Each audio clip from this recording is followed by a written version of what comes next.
I was halfway through a gas station burrito in Wichita Falls, Texas, when my phone rang with news that would change everything. My grandfather had died, and apparently I was inheriting his ranch outside of town.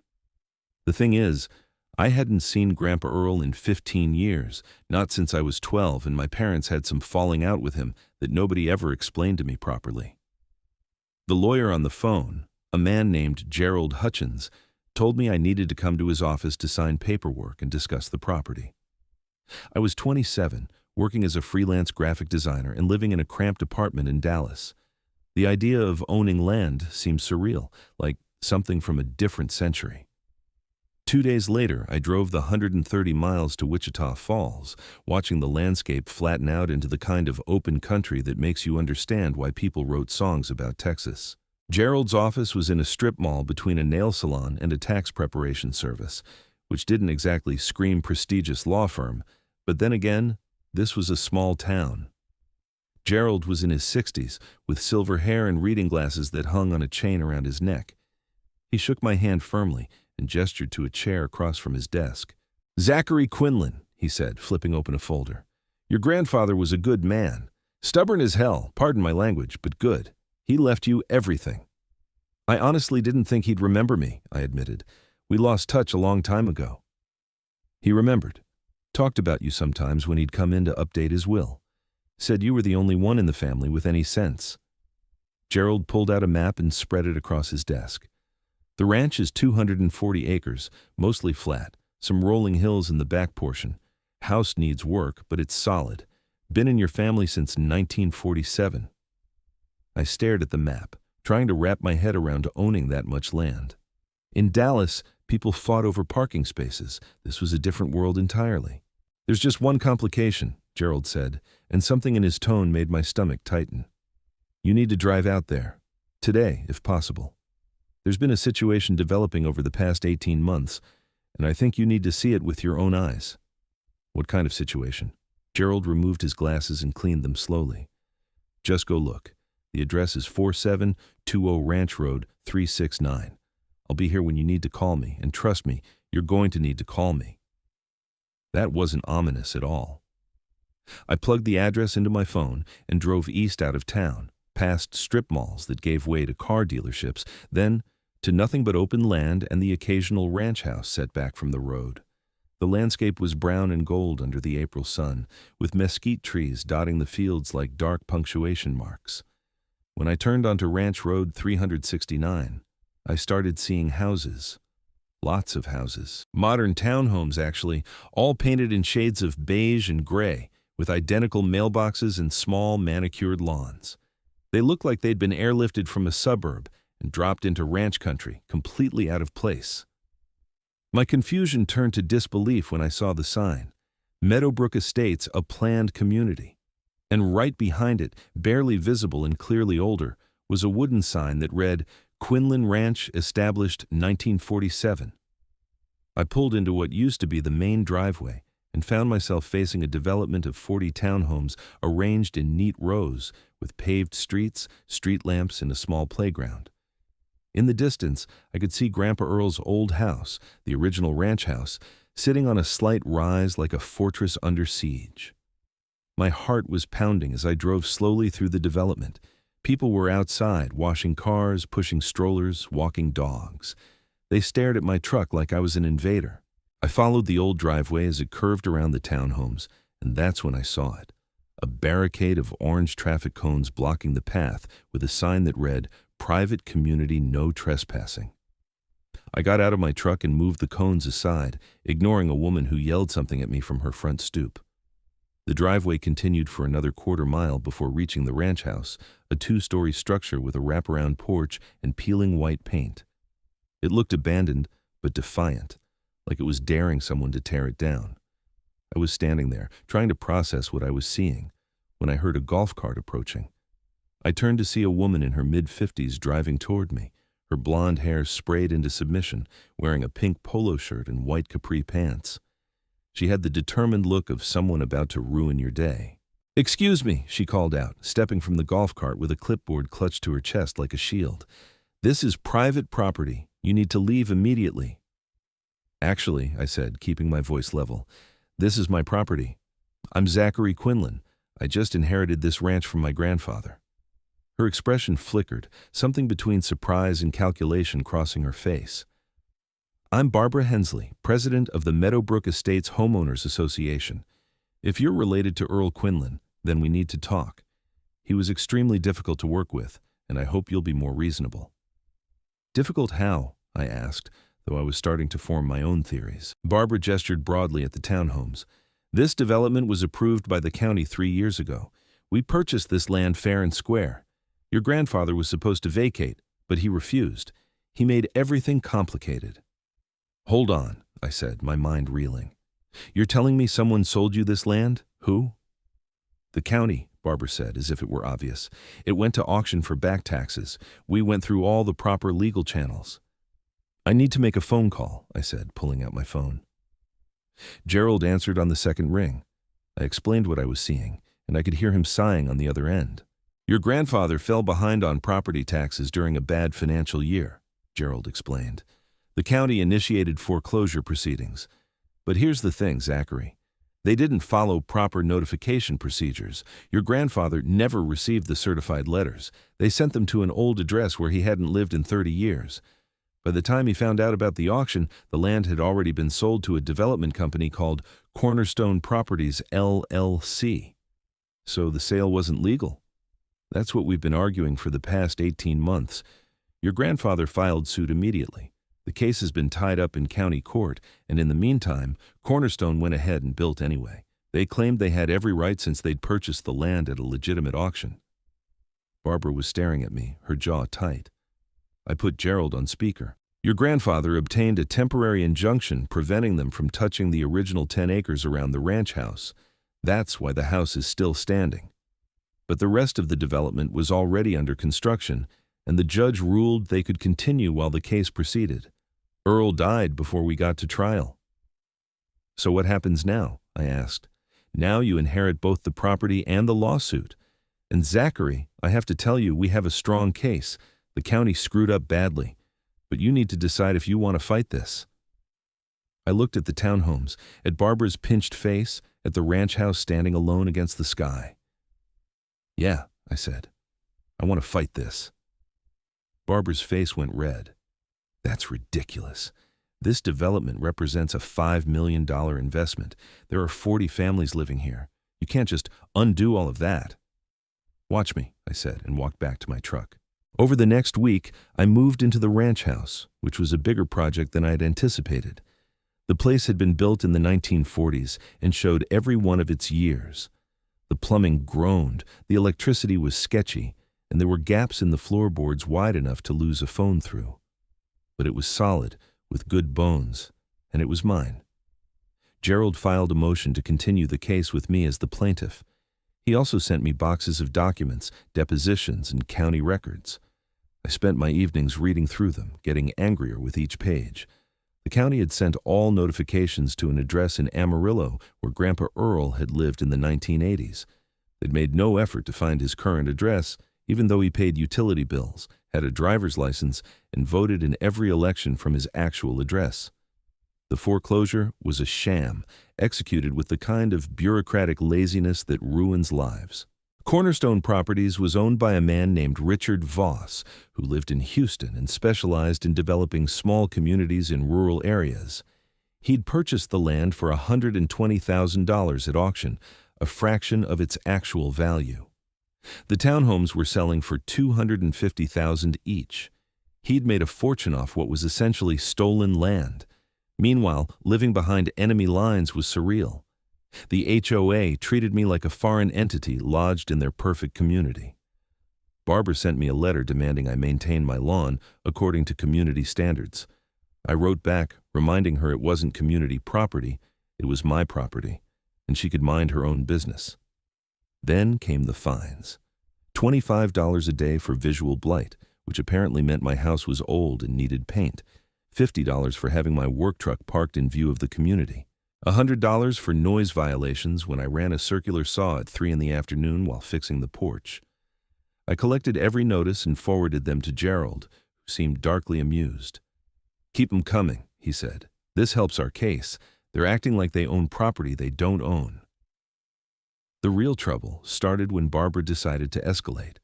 I came home one afternoon to find a surveyor's crew on my property, setting up equipment near the fence line that separated the original 10 acres from the development. "What are you doing?" I asked the head surveyor, a tired-looking man in his 40s. "Hired to confirm property boundaries," he said, showing me a work order from the Meadowbrook Estates HOA. "They want to verify the fence line." "The fence line is fine," I said. "You're on my property without permission." He shrugged. "I'm just doing what I was hired to do." I called Gerald, who told me I had every right to make them leave. When I informed the crew they needed to pack up, the surveyor called Barbara, who arrived in her golf cart within minutes like she'd been waiting nearby.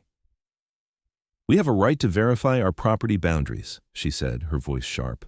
"You have a right to hire a surveyor for your own property," I said. "This is my property. Get off it." "The HOA has rights too," Barbara insisted. "We represent 40 homeowners who have invested in this community. We need to protect our interests." "Your interests are based on stolen land," I said, "and you're going to figure that out real soon." Her face went purple. "We'll see about that.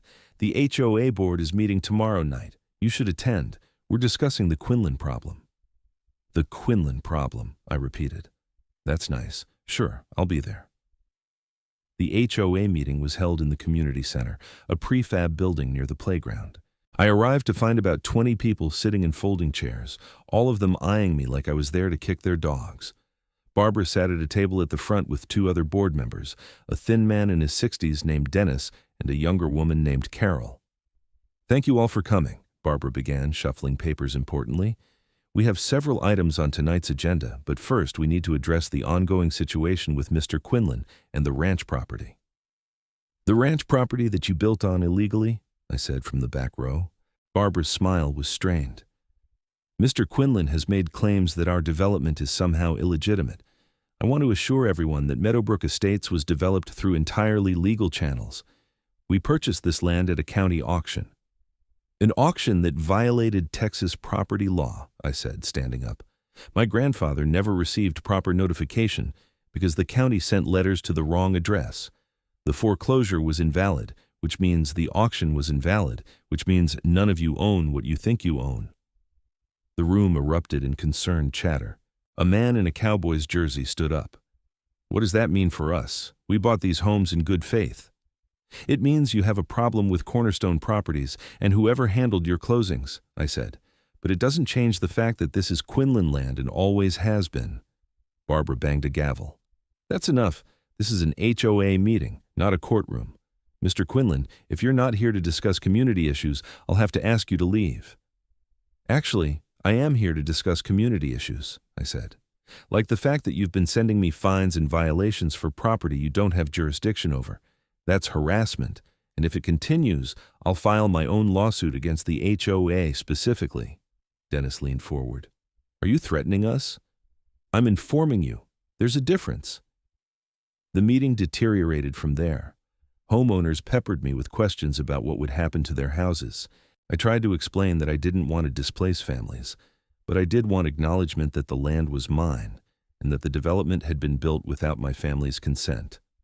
"So what do you want?" Carol asked. She seemed less hostile than the others, more genuinely concerned. "Money? I want this resolved legally," I said. "I want the county to admit they screwed up, and I want Cornerstone to take responsibility for building on land they didn't legitimately own." "And then what?" Barbara demanded. "You'll just let us all stay here, out of the goodness of your heart?" "I haven't decided," I said honestly. "But I'll tell you what I'm not going to do. I'm not going to let you bully me off my own property." I left the meeting feeling drained. These people weren't bad. They were just caught in the middle of something they hadn't created. But Barbara, she was a different story. She'd appointed herself my enemy, and I could tell she wasn't going to back down. 2 weeks later, I got served with papers. The Meadowbrook Estates HOA was suing me for creating a hostile environment, devaluing property, and refusing to comply with community standards. It was the most absurd thing I'd ever read. Gerald laughed when I showed him. "This is desperation. They have no legal ground to stand on. but it does mean we'll be fighting on two fronts now, the original case against the county in Cornerstone and this nuisance suit from the HOA. Can they do this? Just sue me for existing? Anyone can sue anyone for anything, Gerald said. Doesn't mean they'll win. In fact, this works in our favor. It shows a pattern of harassment and overreach. The trial date for the original case was set for June, about 2 months away. In the meantime, life became increasingly weird. The HOA installed speed bumps on the road leading to my house, claiming it was for community safety. They held their meetings at times specifically designed to be loud enough to bother me. Someone, probably Barbara, started a rumor that I was planning to tear down all the townhomes and leave 40 families homeless. I tried to stay focused on work, taking design projects and building my freelance client base, but it was hard to concentrate with a war being waged on my doorstep.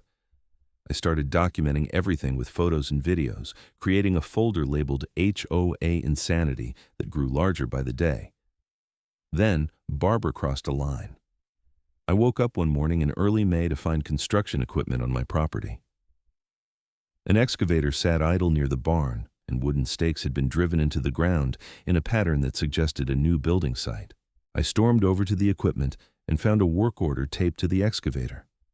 Community garden expansion approved by HOA board. They were planning to build on my land without permission. I called the sheriff's office, and a deputy named Rodriguez showed up within 30 minutes. He was in his 30s, professional, and clearly tired of being caught in property disputes. "This is my land," I explained, showing him the survey maps and property deed. "They don't have permission to build anything here." Rodriguez examined the documents, then walked over to look at the construction equipment. "Who hired the crew?" "I'm guessing the HOA. They've been trying to push me out for weeks." He called the construction company and told them to remove their equipment immediately or face trespassing charges. Then, he went to talk to Barbara.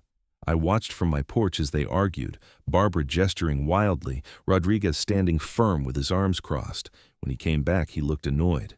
"She claims there was a misunderstanding about property boundaries," he said, "but she's been advised that any further construction on your land without permission will result in charges. I've made a report." "Thank you," I said, genuinely grateful. "For what it's worth," Rodriguez added, "I've been getting calls about this HOA for months. They're overzealous. You're not the only one having problems." That was interesting. "Other people are having issues with them?" "Can't discuss specifics, but let's just say you're not alone. Document everything and don't hesitate to call if they pull something like this again." After he left, I did some digging. It turned out that the Meadowbrook Estates HOA had been fining and harassing homeowners within the development too. Online reviews painted a picture of an organization drunk on minor power, imposing fines for grass being a quarter-inch too tall, for parking in driveways overnight, for Christmas decorations being up one day past the approved date. Barbara ran the HOA like a fiefdom, and people were miserable. I found a forum post from a woman named Tracy who lived in Unit 23. She described getting fined $300 because her daughter's birthday balloon was the wrong color. Another resident talked about being fined for having a vegetable garden that violated aesthetic standards. This gave me an idea. I created a simple website called meadowbrooktruth.com and started collecting stories. I posted my own experience with the HOA's harassment, along with photos of the fake fines and the unauthorized construction attempt. Then I printed flyers with the website URL and dropped them in mailboxes throughout the development one night. The response was immediate. Within 2 days, I had emails from 15 different homeowners, all of them sharing their own nightmares with the HOA. Some were willing to go public with their complaints. Others just wanted to vent. But there was a common thread. People were fed up with Barbara. The website went viral locally. A reporter from the Wichita Falls Times-Record News called me for an interview. I laid out the whole story, the improper foreclosure, the illegal development, the HOA harassment. The article ran on the front page of the local section with the headline, "Ranch Air Fights HOA Over Disputed Land." Barbara was quoted in the article, calling me a disruptive force and insisting that everything the HOA had done was legal and justified. The comments section below the online article lit up with people taking sides. Some supported me, others thought I was trying to displace families for profit, but the article did something important. It got the attention of Cornerstone Properties. Richard Voss, the developer, called me personally. His voice was smooth, practiced, the voice of a man used to making deals. "Mr. Quinlan, I read the article. I think we should talk." "I'm listening," I said. "This whole situation is unfortunate. Neither of us created this problem. It was the county's mistake. But we're both suffering because of it. I'm prepared to make you an offer." "What kind of offer?" $300,000 for a quitclaim deed. You sign over any rights to the property and you walk away. Clean break. You paid $120,000 for the whole thing and built a development worth millions," I said. "And you're offering me $300,000? "It's a fair offer considering the legal uncertainties," Voss said. "If this goes to trial, you could lose everything. The county might argue that the foreclosure was valid or that you've waited too long to contest it. Legal battles are expensive and unpredictable." "I'll take my chances," I said, and hung up. Gerald was pleased when I told him about the conversation. "He's worried. If he's offering you money, it means his lawyers told him he's in trouble. We're in a strong position." "How strong?" "Very. I've been reviewing Texas property law, and the requirements for foreclosure notification are strict. The county didn't meet them. The question isn't whether we'll win, it's what remedies we'll get." "What kind of remedies?" "Best case scenario, the court invalidates the sale and grants you full ownership of the property. Worst case, they make Cornerstone pay you market value for the land they took." "What about the HOA?" Gerald grinned. "That lawsuit is dead in the water. No judge is going to side with an HOA that's been harassing a legitimate property owner. In fact, we're filing a countersuit for harassment, trespass, and infliction of emotional distress." "Good." The weeks leading up to the trial were tense. Barbara ramped up her campaign against me, sending certified letters demanding I pay accumulated fines totaling over $4,000. When I ignored them, she put a lien notice on my property, which Gerald immediately got dismissed. Then she made her biggest mistake. I came home one afternoon to find my water shut off. No warning, no notice, just no water. I called the utility company and discovered that someone had requested service termination, claiming to be the property owner. "We have a work order here from Barbara Hensley," the customer service representative said. "She said the property was being renovated and needed temporary service interruption."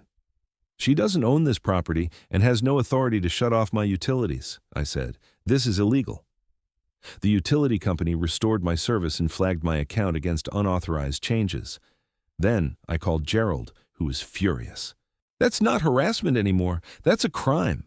Tampering with someone's utilities is illegal in Texas. You need to file a police report." I called Deputy Rodriguez, who came out and took my statement. When he went to question Barbara, she denied everything, claiming it was a miscommunication with the utility company. "The utility company has a recorded call with her voice," Rodriguez said. "That's not a miscommunication, that's evidence. I'm going to recommend charges." Barbara was arrested 3 days later for criminal mischief and making a false report to a utility company. The mugshot showed up online, and suddenly the narrative shifted. People who'd been defending the HOA started questioning what else Barbara had been lying about. The HOA board held an emergency meeting and voted to remove Barbara as president. Carol took over temporarily, and one of her first acts was to reach out to me. We met at a coffee shop in town, neutral territory. Carol was in her early 40s, a school teacher with a reasonable demeanor. "I want to apologize for how out of hand this got," she said. "Barbara was out of control. Most of us on the board didn't know half of what she was doing." "I appreciate that," I said, "but the fundamental problem remains. This development is on my land." "I know, and I've been talking to a lawyer. Here's the thing. Most of the homeowners here are just regular people who bought homes in good faith. If the court rules in your favor, they could lose everything. Is there any way to resolve this that doesn't involve destroying 40 families?" I'd been thinking about this a lot. I don't want to displace anyone. That was never my goal. But I do want acknowledgement that this is my land, and I want some kind of compensation for its use. Carol nodded slowly. "Like a lease arrangement?" "Maybe. If the court rules in my favor, we could work out a long-term lease. The homeowners could stay, but they'd pay ground rent to me. Cornerstone and the county would need to compensate me for past damages." Would you really do that? I'm not a monster, Carol. I'm just a guy who inherited property that someone else built on. I want fairness. Carol left the meeting promising to discuss it with the other board members. Meanwhile, the trial date was approaching fast. The trial was held in the Wichita County Courthouse, a 1920s building with marble floors and high ceilings that made every footstep echo. Gerald and I sat at the plaintiff's table, while across from us was a team of 3 lawyers representing the county, Cornerstone Properties, and the HOA, respectively. The judge was a woman in her 60s named Margaret Sorensen.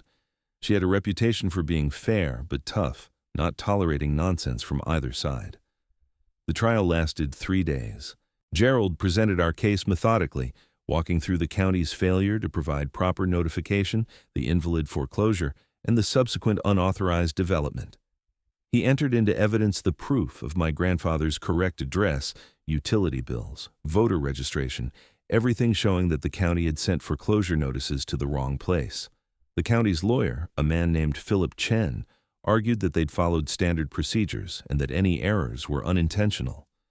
He tried to claim that Earl Quinlan had been avoiding notification, but Gerald destroyed that argument by showing that my grandfather had been actively paying other county bills at his correct address during the same period. Cornerstone's lawyer, a sharp woman named Diana Roth, took a different approach. She argued that even if the foreclosure was flawed, Cornerstone had acted in good faith, purchasing land at a legitimate county auction. They'd invested millions into development based on what they believed was a valid sale. She argued for equitable remedies that would protect both parties. The HOA's lawyer barely said anything. After Barbara's arrest and removal, the HOA had basically collapsed as a legal entity in this fight. On the 3rd day, Gerald called me to the stand. I testified about my inheritance, about finding the development on my land, about the harassment and the illegal actions taken against me. I kept my emotions in check, sticking to facts, but I made sure to emphasize that I wasn't trying to hurt innocent homeowners. I just want what's rightfully mine, I said. My family has owned this land for nearly 80 years. That should mean something. The county's lawyer cross-examined me, trying to suggest I was motivated purely by money, but I held firm. If I was motivated by money, I'd have taken the buyout offer. I'm motivated by principle. After closing arguments, Judge Sorensen said she'd issue a written ruling within 2 weeks. Those 2 weeks felt like 2 years. I tried to work, tried to focus on anything else, but my mind kept circling back to the trial. When the ruling finally came, Gerald called me immediately. We won. On everything. The judge's 30-page decision was comprehensive and scathing. She found that the county had violated Texas property code by failing to provide proper notification, rendering the foreclosure void. She ruled that the subsequent auction was therefore invalid and that Cornerstone Properties had no legitimate claim to the land. However, she also acknowledged the complicated reality of 40 families living in homes they'd purchased in good faith. Her solution was elegant. She restored full ownership of the land to me, but stayed any demolition or eviction for 2 years, giving everyone time to work out a solution. She ordered Cornerstone to pay me $3.2 million in damages for unauthorized use of the land and development profits. She ordered the county to pay $500,000 for negligence and legal fees. And she left the door open for a lease arrangement between me and the homeowners. The ruling made regional news. Headlines read, "Judge restores ranch to rightful owner," and "HOA nightmare ends with millions in damages." Richard Voss called me the day after the ruling. He sounded defeated. "That's a hell of a judgment. My company can't survive paying that out all at once." "Then we'll work out a payment plan," I said. "I'm not trying to bankrupt you. I just want what's fair." We negotiated over the next month. Cornerstone would pay me in installments over 5 years.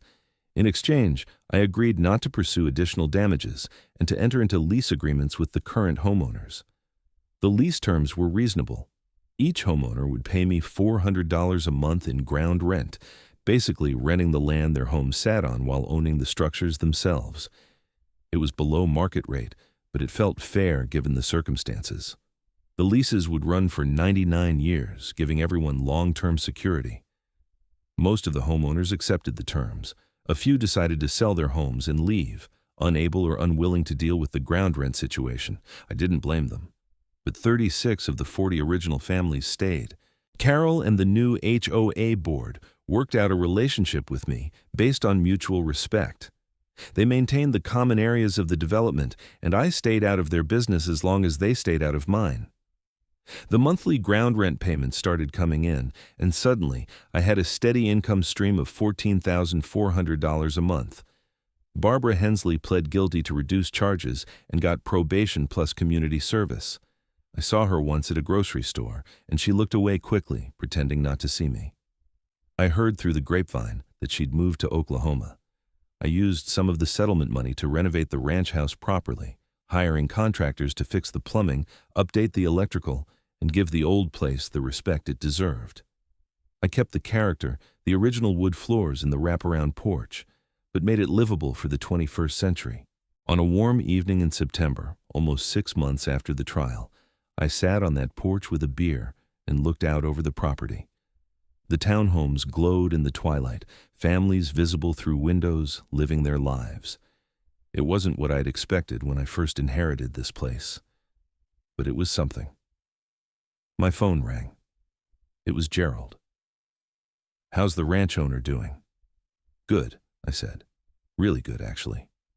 "You earned it. You could have caved a dozen times, taken the easy money, walked away. But you stood up for what was right." "Grandpa Earl would have done the same thing," I said. "He fought them for 18 months before I even knew this place existed. I just finished what he started. He'd be proud." After we hung up, I thought about that. I'd never really known my grandfather as an adult. Our falling out, whatever it had been, had robbed me of that relationship. But fighting for his land, for his legacy, had given me a connection to him that I hadn't expected. I understood now why he'd fought so hard. This wasn't just land. It was family, history, identity. The first rent check had come from Unit 12, from a young couple named the Hendersons. They'd included a note. "Thank you for being reasonable. We love our home." That note was pinned to my fridge now, a reminder that doing the right thing didn't have to mean being ruthless. I'd won my land back, held people accountable, and still found a way for everyone to move forward. The Meadowbrook development would never be what it was supposed to be, some anonymous suburban enclave.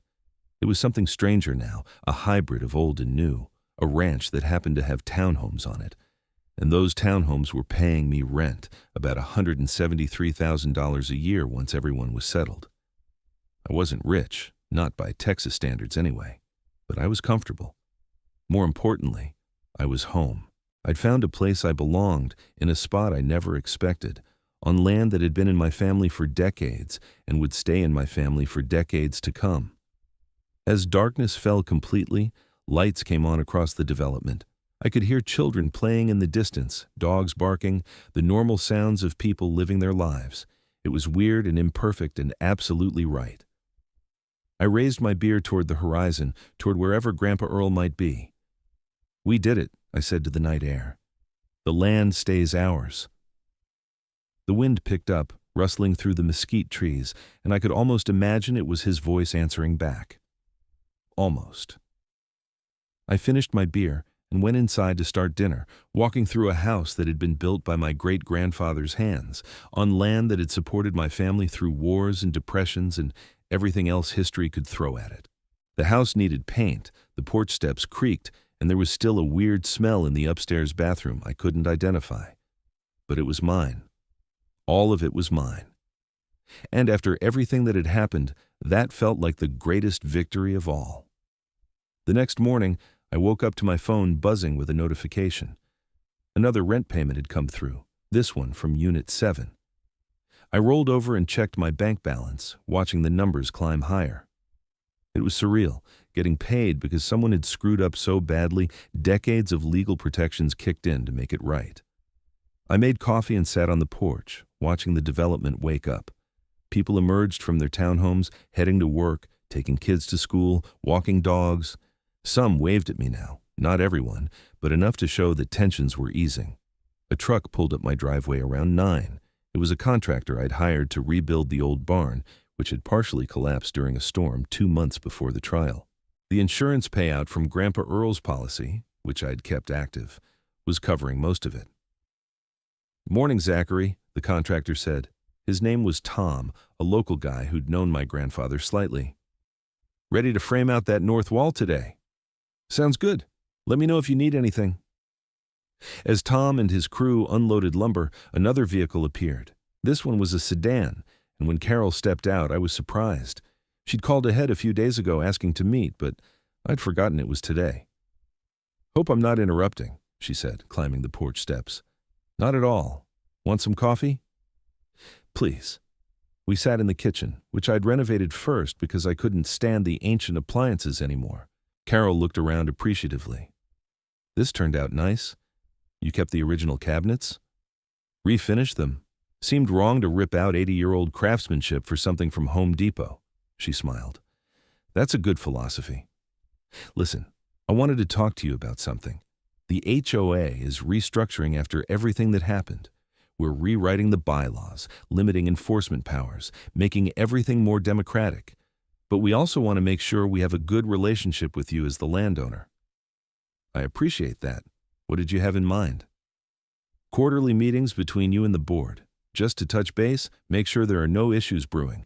And we'd like to formalize the maintenance agreement for the roads and common areas. Right now it's just verbal." "Makes sense. Gerald can draw up something that works for both sides." Carol hesitated, then said, "Can I ask you something personal? Do you regret not taking the buyout? You could have walked away with cash and no complications." I thought about it. No, this place means something.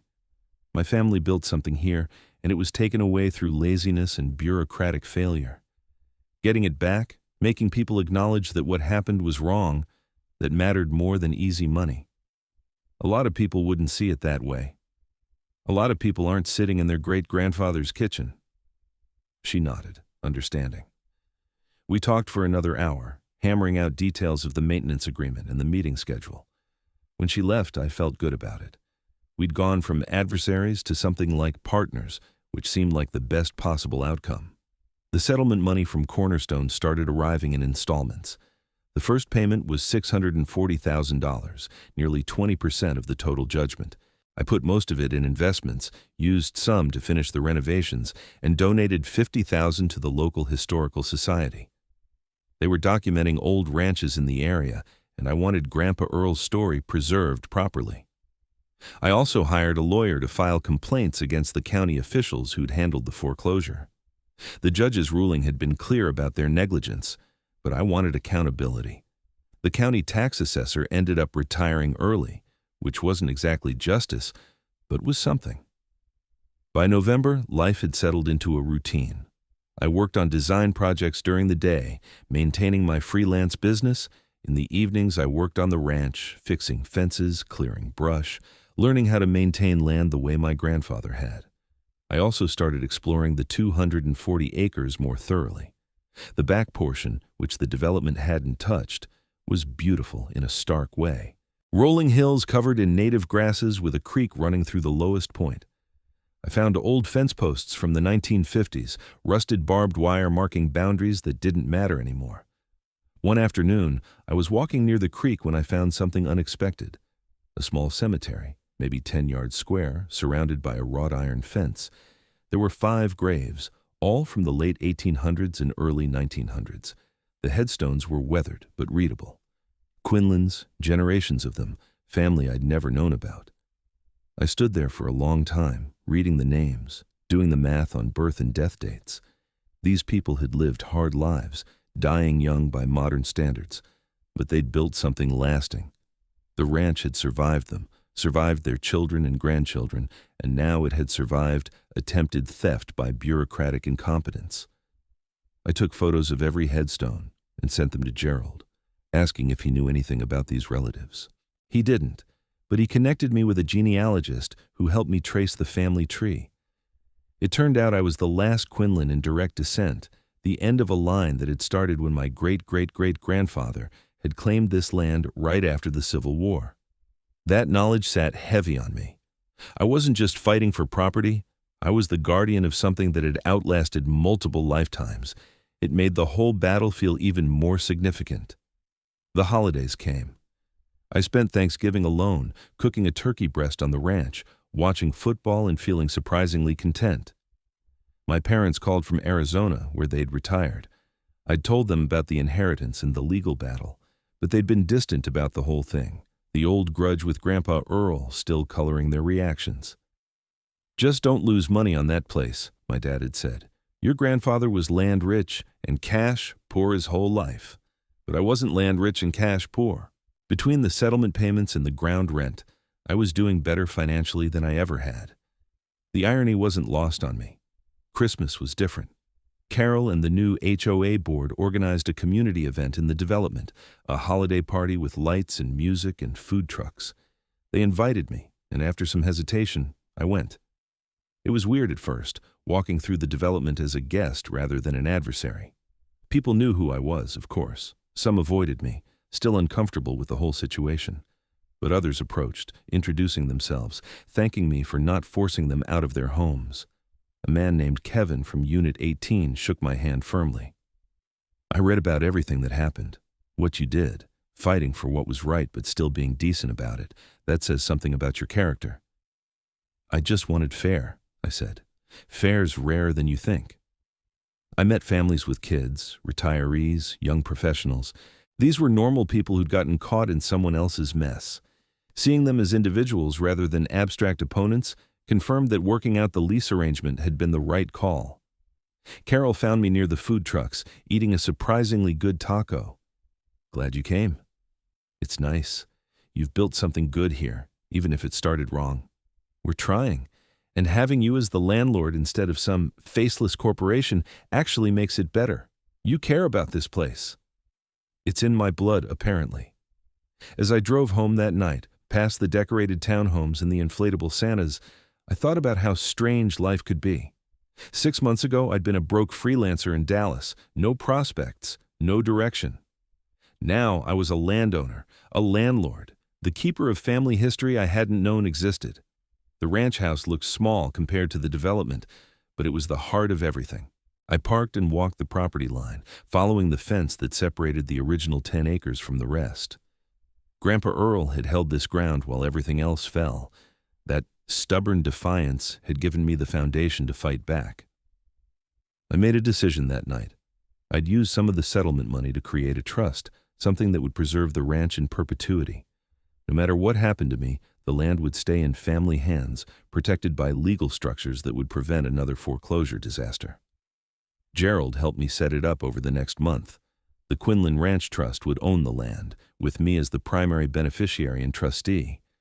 If I died without heirs, the land would go to a conservation group dedicated to preserving Texas ranch heritage. It was bulletproof, the kind of legal protection that should have existed before the county screwed everything up. January brought the second cornerstone payment, another $640,000. I was starting to feel wealthy in a way that still seemed unreal. I bought a new truck, nothing fancy but reliable. I also hired a part-time property manager to help with the administrative side of collecting rent and maintaining relationships with the leaseholders. The property manager was a retired real estate agent named Phyllis who lived in Wichita Falls. She was organized and no nonsense, exactly what I needed. She set up a proper system for rent collection, created a portal where leaseholders could submit maintenance requests, and generally professionalized everything. "You're running a business now," Phyllis told me. "Might as well run it properly." She was right. With 36 lease agreements, I was effectively managing a small property empire. It needed structure, documentation, professionalism. Phyllis provided all of that, and I was grateful. By March, a year after I'd first driven out to the ranch, everything had transformed. The ranch house was fully renovated, the barn rebuilt, the property thriving. The development had stabilized under new HOA leadership with reasonable rules and no more harassment campaigns. The lease payments came in reliably, creating steady income that let me focus on work I actually cared about. I'd even started dating someone, a woman named Fiona Abbott who taught at the community college. We'd met at a coffee shop in town, and she'd been amused by the whole story when I finally told her. "So you're the guy who beat the HOA," she'd said, grinning. "I read about that. You're kind of a local legend." "That's embarrassing." "It's impressive. You stood up to people trying to steal from you. That takes guts. Fiona was smart and funny, with dark hair and a quick laugh. She liked that I was trying to preserve family history, that I cared about more than just money. We took things slow, but it felt right, like another piece of my life falling into place. In April, I got a call from a documentary filmmaker. She was doing a series on property rights in America and wanted to feature my story. I was hesitant, not wanting to become a circus act, but Gerald thought it was a good idea. Your case established important precedent, he said. Other people in similar situations could benefit from knowing about it. So I agreed. The filmmaker, a woman named Jessica, spent 3 days at the ranch interviewing me, Carol, some of the leaseholders, even Gerald. She filmed the property, the development, the old family cemetery. The resulting episode was professional and fair, presenting the whole story without sensationalism. When it aired on PBS, I got emails from people around the country. Some were facing their own property disputes and wanted advice. Others just wanted to say they'd enjoyed the story. A few cranks thought I should have demolished the townhomes out of principle, but I ignored those. The attention was weird but also validating. What had felt like a personal battle turned out to resonate with people who understood the importance of property rights, of standing up to bureaucratic failure, of finding solutions that balance justice with compassion. By summer, I'd been living on the ranch for over a year. The settlement from Cornerstone was more than half paid off. The ground rent was steady. My design business was thriving, with clients who didn't care where I lived as long as I delivered good work. And Fiona had basically moved in, though we maintained the fiction that she still had her own apartment. One evening in June, we sat on the porch watching the sunset. The sky was orange and purple, the kind of dramatic Texas sky that makes you understand why people write songs about this place. "Do you ever regret it?" Fiona asked. "Fighting instead of taking the easy money?" Carol asked me the same thing once. "No, I don't regret it. This place matters, not just to me, but in a bigger sense. If I'd let them steal it, that would have set a precedent. Next family wouldn't have fought. The county would have kept screwing up foreclosures, and developers would have kept exploiting those mistakes." "So you did it for principle?" "I did it because it was right, and because Grandpa Earl spent the last 18 months of his life fighting this battle. I couldn't let him down." Fiona leaned against me. "He'd be proud of you." "I hope so."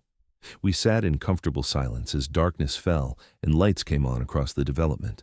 Somewhere in the distance, kids were playing. A dog barked. Life continued, normal and peaceful, built on a foundation of justice fought for and won. The ranch had been in my family for nearly 80 years when it was taken away. Now it was back, secured legally and protected for future generations. The 40 townhomes sitting on it were an unexpected addition, but they'd become part of the story, proof that you could win a battle without destroying everyone in your path. I thought about all the things that had happened since that first phone call from Gerald, the shock of finding the development, the anger at the bureaucratic failure, the stress of the legal battle, the satisfaction of victory, and finally, the peace of resolution. It had been the strangest, most challenging year of my life, but I wouldn't trade it for anything. The ranch was mine, the land was protected, and justice had been served. 40 families had homes they could afford to stay in. Cornerstone was paying for their illegal development. The county had been held accountable. Barbara Hensley had faced consequences for her harassment. Everything had worked out the way it should have from the beginning. As Fiona and I headed inside for dinner, I took one last look at the property. The old ranch house stood solid against the night, surrounded by the unexpected addition of a small town that paid me rent. Grandpa Earl would have laughed at the absurdity of it. I could almost hear his voice, that dry Texas drawl. "Boy, you inherited yourself quite a situation." Yeah, I thought. Yeah, I did, and I'd made it work.